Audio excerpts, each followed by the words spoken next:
Good morning বন্ধুরা, তোমরা সবাই কেমন আছো? আশা করি ভালো আছো। চলে এলাম নতুন একটা ভিডিও নিয়ে। এখন যেহেতু বাবার বাড়িতে রয়েছি, তো সুন্দরবনে, সেই জন্য সকাল সকাল ঘুম থেকে উঠে রাস্তায় চলে এসেছি। তো মা বলছিল মাছ নেবে বলে, রাস্তায় দেখে না মাছ দোকানে এসছে। এই যে দেখুন অনেক রকমের মাছ এসছে। তো অনেক রকমের মাছ, ফেরসে মাছ এসছে, ঢেলা মাছ, পাতা মাছ। তো অনেক মাছের নামও জানি না।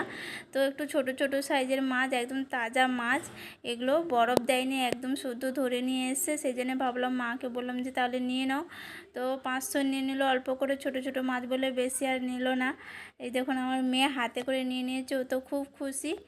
তারপরে যে দেখুন দুপুরবেলা খাওয়া দাওয়া করে দুপুর বেরিয়ে পড়েছি। নৌকোয় যাব আমরা, যেহেতু কোথায় যাচ্ছি সবই তোমাদের সঙ্গে শেয়ার করছি। ভিডিওটা স্কিপ না করে শেষ পর্যন্ত তোমরা দেখতে থাকো। রেডি হয়ে আমি, মা, মেয়ে আর বাবা চলে এসেছে। বাবা যেহেতু আমাদের সঙ্গে যাবে না, তো সঙ্গে একটু ছাড়তে এসে এদিকে কলা, পেঁপে, উচ্ছে, শলা, আম, ঝুরি ভাজা, নিমকি প্যাকেট। বন্ধুরা, বাবার বাড়িতে তো অনেক দিন হয়ে গেছে আছি এখন। তো এই যে সেজ দিদির বাড়িতে যাব, কেপলট।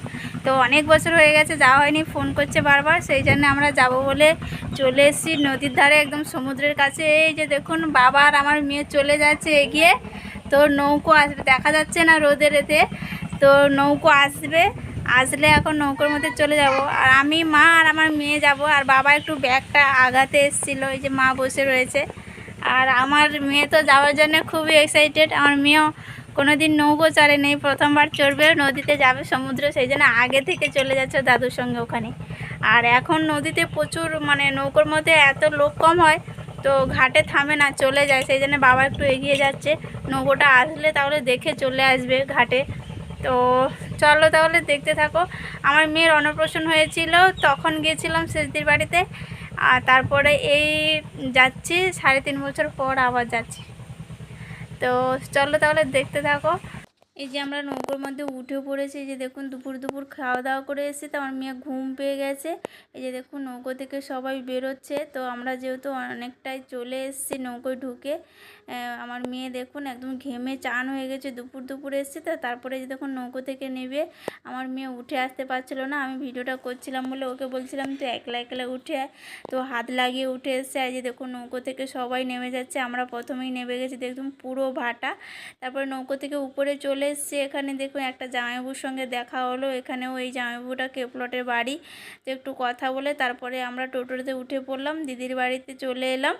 তারপরে নেক্সট দিন সকালবেলায় যে রাত্রি হয়ে গেছে, দিদির বাড়িতে আর শেয়ার করতে পারিনি বলে সকালবেলা আবার তোমাদের সঙ্গে শেয়ার করছি। এই যে দেখুন দিদির ননদের ছেলে মেয়ে এসছে, আর আমার মেয়ে এসছে, ওরা খেলা করছে। আর এদিকে দেখুন আমার যদি রান্না করছে। এই দিদির বাড়িতে আমরা এসছি। আর এখানে সেজদির ননদ আর আমার মা করে এখানে হাঁস মাংস হবে বলে হাঁসটাকে ভালো করে ছড়ে ভালো করে পরিষ্কার করছে এখানে। তো ওদের বাড়ির হাঁস, তো চিকেন রান্না হবে, সেই কারণে ভালো করে ছাড়াচ্ছে, পরিষ্কার করছে মা আর দিদির ননদ মিলে। তারপরে দেখুন বিকেলবেলা রেডি হয়ে পড়েছে আমার মা আর আমার মেয়ে।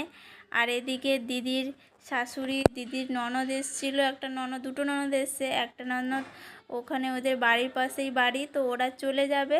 আর ওর ছেলেও ওই যে দেখুন চলে যাবে। আর ওই বাড়ির পাশে, ওদের বাড়ির পাশে বাজার, সেই জন্যে মাসিমা আর আমার মা, মেয়ে, তো সবাই যাচ্ছে। যেহেতু মা আর আমি এসছি যেহেতু কাঁঠাল দিতে, সেই কারণে কাঁঠাল আনতে যাচ্ছে বাজারে মা, আমি আর যাচ্ছি না। আর এদিকে দেখুন দিদির ননদ এই যে লাল শাড়ি পরে রেডি হয়ে গেছে, তো ওদের বাড়ি যাবে। আর গেটের সামনে দাঁড়িয়ে রয়েছে বড় ননদ, ও এখন যাবে না, এখানে থাকবে। তো এই যে দেখুন মা আর মেয়ে চলে যাচ্ছে, পাশেই বাজার। এই যে সেজদি দেখুন একটু আঘাতে যাচ্ছে দিদির ছেলেকে, এই যে সেজদি। আর এখানে দেখুন পুরো চারদিকে জল, যেহেতু অনেক বৃষ্টি হচ্ছে, চারিদিকে শুধু জল আর জল। আর এই যে দেখুন সবাই চলে গেছে, আর রাস্তায় আমরা দাঁড়িয়ে রয়েছে দিদি আর দিদির ননদ মিলে। আর মা আর দিদির আর একটা ননদ বাড়ি চলে গেল, আর মা তো বাজারেই গেল। আর এখানে এই যে দেখুন দিদির এই যে রাস্তা, এই যে দিদির বাড়ির এই যে গরু এখানে রয়েছে, আর এই ঘরটা রয়েছে, এখানে গরুটাও দিদি ঢুকিয়ে দিয়ে যাবে, কারণ যেহেতু অন্ধকার হয়ে গেছে। তো ঢুকিয়ে তারপরে এই যে দেখুন চলে এসে, আর দিদির বাড়িটা এই যে দেখুন চারদিকে পুরো ফাঁকা, মাঝখানে বাড়ি। আর এই যে দেখুন একটা পুকুর রয়েছে এদের, ওই পুকুরে মাছ জাবিয়ে রেখেছিল দিদির বাড়িতে। এই পুকুর থেকে ধরেই জাবিয়ে রেখেছিল রূপচাঁদ একটা বড় মাছ, ওটা দিদির ননদ উঠাচ্ছে, ওটাকে কাটবে, যেহেতু রাতে রান্না হবে সেই জন্য কাটার জন্য এই যে উঠালো। তো যাই হোক, এদের পুকুরে কিন্তু প্রচুর বড় বড় মাছ রয়েছে। তো যেহেতু পাশে খাল রয়েছে, আর এখন রাতে চলে এসেছে, একটু চা বানালাম, দুধ চা। তো খুব চা খাওয়ার ইচ্ছে করছিল বলে আমিই বানালাম, মাথাটা ধরছিল বলে আমি চাটা বানালাম। আর দিদির কাজে খুবই ব্যস্ত, সেই জন্য সবজি টবজি কাটছে, রান্নাবান্নাও করবে। তো দেখা হচ্ছে নেক্সট কোনো নতুন ভিডিওর সঙ্গে। এখনকার মতন বাই, গুড নাইট।